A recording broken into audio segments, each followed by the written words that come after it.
నమస్తే. ఇలా మన స్టూడియోలో ప్రముఖ ఆధ్యాత్మికవేత్త ఆస్ట్రాలజర్ ముల్లపూడి సత్యనారాయణమూర్తి గారు ఉన్నారు. గురుగారితో మాట్లాడదాం. గురుగారు నమస్కారం. నమస్కారం మణికంఠ గారు. గురుగారు, మార్చి నెలలో మిథున రాశి వారి పరిస్థితి ఎలా ఉండబోతుంది, ఫలితాలు ఎలా ఉన్నాయి, ఎలాంటి రెమెడీస్ చేసుకుంటే మంచి ఫలితాలు రావడానికి అవకాశం ఉంటుందంటారు? మిథున రాశి వారికి ఈ మార్చి నెల 2025 సంవత్సరంలో మెరుగుపడుతుంది. గురుడు కొంచెం పుంజుకుంటున్నాడు. అసలు ఇల్లీగల్ అఫైర్స్కి, తర్వాత అక్రమ సంబంధాలకి, ప్రేమ వ్యవహారాలకి నెంబర్ 1 స్థానం ఎప్పుడు కూడా మిథున రాశి. వీళ్ళకి బుద్ధి బలం ఎక్కువ, వీళ్ళకి బుద్ధుడు కనబడకుండా చేసేస్తారు. ధనుసు రాశి వాళ్ళు ఈ లవ్ మ్యారేజెస్ చేసుకుంటారు, పాపం మంచివాళ్ళు. ఇక వృశ్చిక రాశి వారికి ఏంటంటే వాళ్ళు ప్రేమ వ్యవహారాల్లో ముందుకు వెళ్ళిపోయి మోసపోయి పాపం కడుపు అయిపోయిందండి అని వస్తారు. వాళ్ళిద్దరు కొద్దిగా పర్వాలేదు. మిథున రాశి వారు హైలీ ఇంటలెక్చువల్స్. అవతల వాళ్ళని ఈ మార్చి నెలలో బకరాలు చేసేస్తారు, ఎందుకంటే శుక్రుడు రాహుతో కలిసాడు. కాబట్టి వీళ్ళ యొక్క ఆదాయ వ్యయాల్లో నో ప్రాబ్లం, బాగానే సంపాదిస్తారు. డబ్బుకి ఏం లోటు లేదంటారు. వాళ్ళకి ఎప్పుడూ లోటు ఉండదు. చీరలు తెక్కుంటారు, లేకపోతే లవర్స్ ఇప్పిస్తారు. తర్వాత ఈ యొక్క మిథున రాశి ఉద్యోగాలు ఫారెన్ వెళ్ళాలి అని అనుకునేటటువంటి వాళ్ళు ఉంటారు. అటువంటి వాళ్ళందరికీ కూడా ఫారెన్ అతనికి సక్సెస్ అవుతుంది. ఎందుకంటే అర్ధాష్టమ కేతువు నడుస్తున్నాడు. కేతువు వల్ల ఉప్పు చేపల వ్యాపారం, ఈ యొక్క జెమ్స్, కాస్మెటిక్స్ ఇలాంటి బిజినెస్లు అన్నీ కూడా బ్రహ్మాండంగా ముందుకు వెళ్తాయి అన్నమాట. ఆ తర్వాత మిథున రాశి ఈ మార్చి నెలలో ఎలా చేస్తారంటే వాళ్ళ యొక్క మాటల టాక్టిక్స్తో ఏ పనైనా సరే అవతల వాళ్ళని సొల్లు కార్పిచ్చైనా సరే వాళ్ళ చేత పనులు పూర్తి చేయించేసుకుంటారు. సో ఆ విధంగా ఈ యొక్క మిథున రాశి వాళ్ళతో కనుక ఈ సంవత్సరము ఏ రాశి వాళ్ళైనా ప్రేమ వ్యవహారాలు కనుక లేకపోతే డేటింగ్లు, లివింగ్ ఇన్ రిలేషన్స్ పెట్టుకుంటే వాడు చంకరాకి ఉంటాడు, అందులో డౌట్ లేదు. అంత ఇంటెలిజెంట్గా ఈ మిథున రాశి వాళ్ళు కేవలము వృత్తి మీదే వాళ్ళు ఫోకస్ చేసుకుంటే బాగుంటుంది. వీళ్ళు కూడా they should not trap others, ఎందుకంటే వాళ్ళు ఉసురు వీళ్ళకి తగులుతుంది. అంటే ఎందువల్లనంటే మీరు అడగచ్చు నన్ను.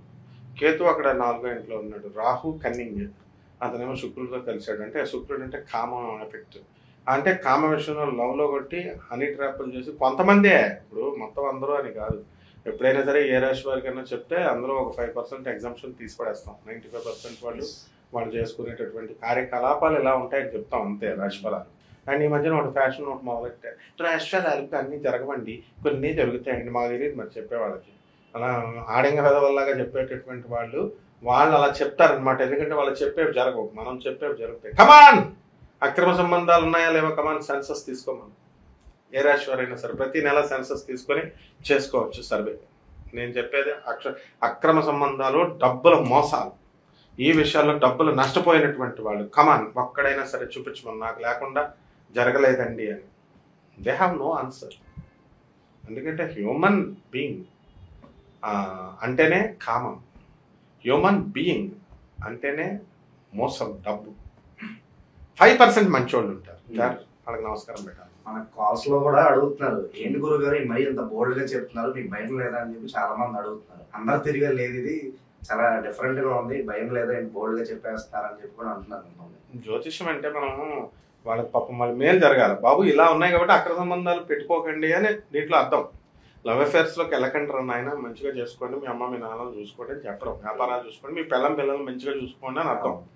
కాబట్టి మనకేముంది కూడా భయం. ఇప్పుడు మనం ఫ్యాక్ట్ నిజాలు మాట్లాడేవాళ్ళు మనం ఎవరికి భయపడము. కాబట్టి ఈ యొక్క రాశి వారందరూ కూడా కోర్టు వ్యవహారాలు ఉంటాయి కదా, పాపం జాలేస్తుంది ఈ యొక్క మిథున రాశి వాళ్ళ మీద. ఒక సంవత్సరంగా వీళ్ళు ఏదో ఒక రకంగా పోలీస్ స్టేషన్లు ఎక్కుతున్నారు, కోర్టు కేసుల్లో ఇరుక్కుంటున్నారు. కాబట్టి ఈ రకమైనటువంటివన్నీ కూడా జాగ్రత్తలు పడాలి వీళ్ళు. చెడ్డవాళ్ళతో సావాసం చేయకుండా మంచివాళ్ళు దూరం పెట్టుకుంటారు. ఈ పిచ్చోళ్ళు చెడ్డవాళ్ళని దగ్గర పెట్టుకుంటారు, మంచివాళ్ళని దూరం పెట్టుకుంటారు. అన్నదమ్ములు దూరం చేసుకుంటాడు ఎవడైనా. ఆస్తులు పోదమానే ఆస్తులను వదిలిపడేయాలి కదా, అన్నదమ్ములకి పోటీ వెళ్తారు. అట్లా చేయకూడదు. అలాగే తల్లిదండ్రులు వాళ్ళు ముసలోళ్ళు ఎప్పుడు కన్నింగ్ వేషాలు వేస్తారు. ఒక వయసు అయిపోయిన తర్వాత తమ్ముడు దగ్గర ఉన్నప్పుడేమో తమ్ముడు మాట మాట్లాడతారు, కూతురు దగ్గర కొడుకు దగ్గరికి వచ్చినప్పుడు కొడుకు మాట మాట్లాడతారు. ఇవి ఈ స్టేజ్లో వీళ్ళకి అర్థం కాదు, ఎక్స్పీరియన్స్ అయిన వాళ్ళకే తెలుస్తుంది.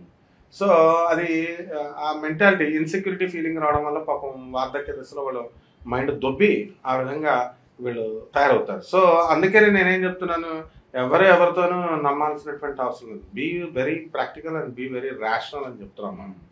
సో కిరాణా షాపులు, హోటల్ ఇండస్ట్రీస్, బట్టల షాపులు, iron industries, electronics industries, electrical, తర్వాత ఈ యొక్క పూజా సామాన్లు అమ్మేటటువంటివి, తాయెత్తులు అమ్మేటటువంటివి, అండ్ హోమద్రవ్యం, కొబ్బరికాయలు, అరటిపళ్ళు, పుల్ల వ్యాపారాలు, ఇలాంటి వాళ్ళు చేసే వాళ్ళందరికీ మంచిగా బాగా కలిసి వస్తాయి.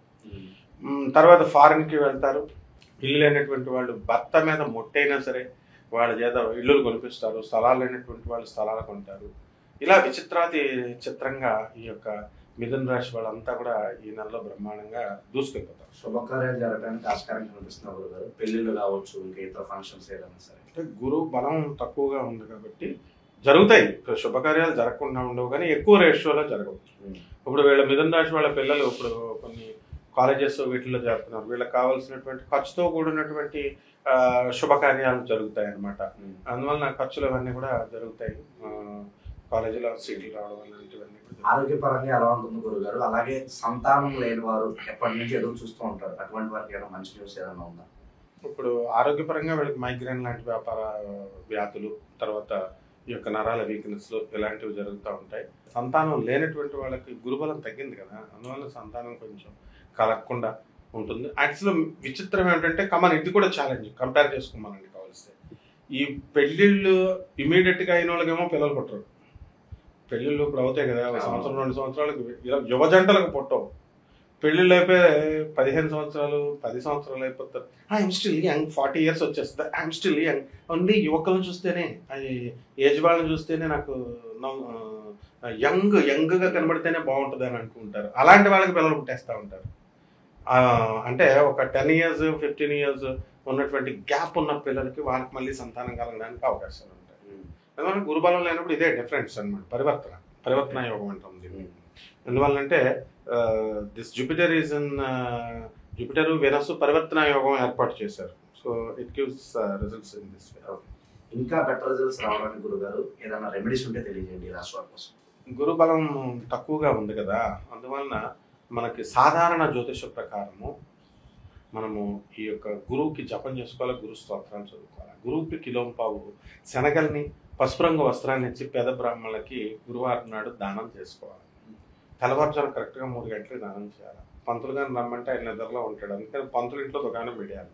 వాళ్ళ ఇంట్లోనే పడుకుంటే అప్పుడు పంతుళ్ళు కూడా ఎలా తయారయ్యారంటే, ఇప్పుడు ముహూర్తం 3 గంటల కంటే వాళ్ళు ఇప్పుడు మాకు మంచి ముహూర్తం కాదని చెప్పేస్తారు. అందువల్ల అదే వాళ్ళకి ముహూర్తాలు ఖాళీగా ఉన్నాయనుకో అది మంచి ముహూర్తం అని చెప్తారు. వాళ్ళకి వేరే ఆ ముహూర్తంలో టైం ఉందనుకో అలా చెప్పేస్తున్నారు. దొంగ పంతులు తయారైపోయారు 95%. అందువల్ల పంతుల మాటలు నమ్మకూడదు. తెల్లవారుజాము గురువు గారు మీకు దానం ఇస్తాం, మీరన్నా మా ఇంటికి రండి, లేదా మీ ఇంటికి వచ్చేస్తాం, అంత స్ట్రిక్ట్గా ఉండాలా. అవసరమైతే 3 గంటలకి దానం కరెక్ట్గా చేసుకున్నారనుకో, జరగకపోతే అన్నాడు. ఇక తాంత్రిక పరంగా జ్యోతిష పరంగా మన వాళ్ళు ఏం చేయాలంటే, ఈ చెట్లు ఉంటాయి చూసారా, తెప్పతీగ మర్రి యొక్క వేళ్లను తీసుకొని త్రిమూర్తుల దగ్గర మనం పూజా మందిరంలో పెట్టుకోవాలి. ఈ యొక్క నెలంతా కూడా మనం పూజ చేసుకోవాలి. అలాగే తర్వాత తీసుకొని బెడ్ కింద పెట్టుకోవాలి. దశమహావిద్యల్లో ఒకటైనటువంటి తారా అమ్మవారి యొక్క హోమాన్ని వీరి ఇళ్లలో జరిపించుకోవాలా, మంత్రజపం చేసుకోవాలా. అలాగే ఇంకా పాపం బాధలు బాగా ఎక్కువ ఉన్నటువంటి వాళ్ళు, తక్కువ బాధలు ఉన్న వాళ్ళు మనం ఏమి ఇన్వైట్ చేయట్లా. వాళ్ళకు బాధలు ఎక్కువ ఉంటే వాళ్ళు బాధపడాల్సినటువంటి అవసరం లేదు. తాయెత్తు మహిమ, మన దగ్గర తాయెత్తులు ఉంటాయి. వాళ్ళు వచ్చేసి మా పిఏ తమన్న గారిని ఉంటారు, వాళ్ళకు రిప్రజెంటేషన్ చేసుకొని అపాయింట్మెంట్ ఫిక్స్ చేసుకొని వాళ్ళు వ్యక్తిగత జాతకం చూపించుకొని ఆ తాయెత్తులు వాళ్ళు తీసుకోవచ్చు. అండ్ నాన్ కమర్షియల్ బేసిస్తో మనం చేసేటటువంటి సేవ ఇది. ఎందువల్లంటే ఈ ప్రతిదీ కూడా అంత వేలు లక్షలు వసూలు చేసేటటువంటి కాలంలో నాన్ కమర్షియల్గా ఎవరు చెప్పరు. మనము వాళ్ళందరికీ అందుబాటులోకి వెళ్ళాలి అనేటటువంటి ఉద్దేశంతో, తప్పకుండా వాళ్ళ బాధల నుంచి ఇది బాధల నుంచి బయటకు రావాలి అనే ఉద్దేశంతో మనం చేస్తున్నాము. మార్చి నెలలో మిథున రాశి వారికి ఎలాంటి ఫలితాలు ఉంటాయి, ఎలాంటి రెమెడీస్ చేసుకోవాలి, చాలా అద్భుతంగా వివరించారు గురుగారు. ధన్యవాదాలు.